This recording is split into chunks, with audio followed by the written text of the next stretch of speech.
Hello दोस्तों, मैं हूं आपका दोस्त एडवोकेट शिवेंद्र प्रताप सिंह। आज हम बात करेंगे, अगर आपका आपकी पत्नी से विवाद हो गया और पत्नी आपकी मायके चली गई और मायके जाने के बाद स्थिति इतना खराब हो गई, मायके जाने के बाद स्थिति इतना बिगड़ गई कि हो सकता है पत्नी ने दहेज का मुकदमा लिखाने के लिए थाने पहुंच गई हो।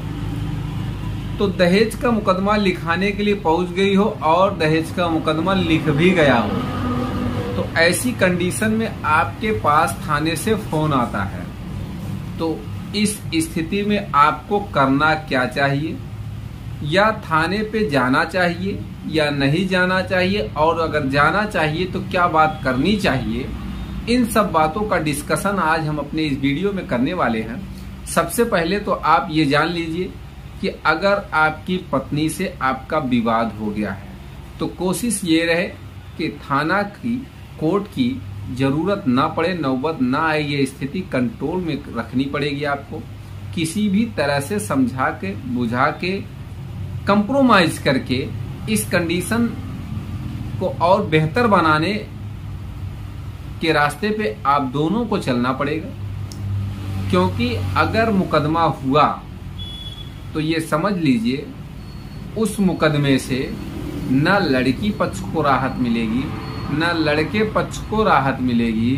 जो मान मर्यादा होगा वो अलग भंग होगा, पैसा दोनों पक्ष का अलग खराब होगा, और जो सबसे बड़ी बात है, दोनों लोगों का इस समय, अर्थात जो समय चल रहा होगा पति पत्नी का, दोनों का समय सबसे ज्यादा कीमती होता है और उस समय को आप बेमतलब बर्बाद करने में लगे रहेंगे। ऐसी स्थिति आ जाएगी। चलिए बात कर लेते हैं, ये स्थिति आती क्यों है। सिर्फ और सिर्फ ईगो सेटिस्फैक्शन के लिए तू मैं स्टार्ट होता है।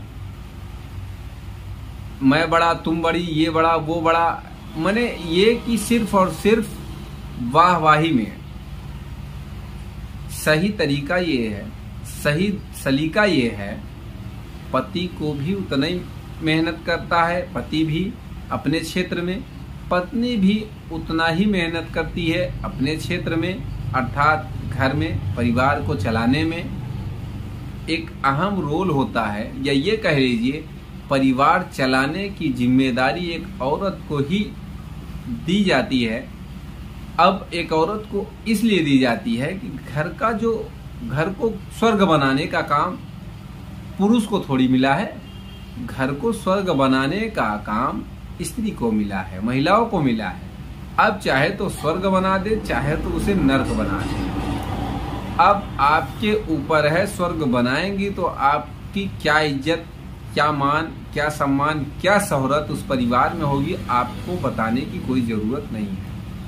और नरक अगर बन गया तो आपको समाज, परिवार, रिश्तेदार, नातेदार या जो भी और अन्य लोग हैं क्या वैल्यू देंगे, इसका भी हमें बताने कहने की कोई बात जरूरत नहीं है। तो हालांकि हर औरतें ऐसी नहीं होती हैं, हर पति ऐसा नहीं होता है भाई, ये स्थिति कोई नहीं चाहता कि आए, लेकिन अगर आ भी गई है तो मैं बात करता हूं सबसे पहले तो पति को करना क्या चाहिए। अगर थाने पे बुलावा हो तो बेशक, बेझिझक, बिना डर के, बिना वकील के, ये भी गौर करने वाली बात है।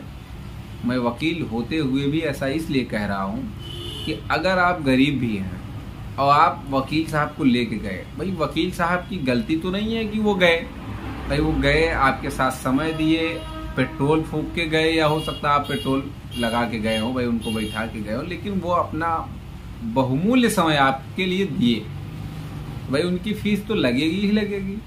तो दहेज के मुकदमे में आप निडर होके आप जाइए थाने पे, क्या बात है, क्या लड़की कहना चाह रही, किन शर्तों के साथ कहना चाह रही है, रहना चाह रही है या नहीं रहना चाह रही, पहले उसकी बात सुनिए।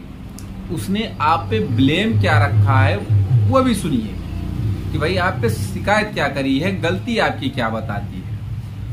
अच्छा, अगर आपको रखना ही है तो कोई बात नहीं, आपने सेक्शन 9 फाइल कर रखा तो और अच्छी बात है, नहीं कर रखा तो सेक्शन 9 का मुकदमा भी आप फाइल कर दीजिए कि भाई हम इनको बुलाने के लिए हमारा मुकदमा है। उसकी कॉपी भी आप लेते जाइए थाने में कि साहब देखिए हमारा इनका छोटा सा विवाद है और हमने न्यायालय में ऑलरेडी मुकदमा दाखिल कर रखा है सेक्शन 9 का कि ये हमारे साथ आके रहें और चले हमारे घर, किसी प्रकार की कोई दिक्कत नहीं है, हमने इनको किसी प्रकार से किसी तरह से प्रताड़ित नहीं किया, परेशान नहीं किया।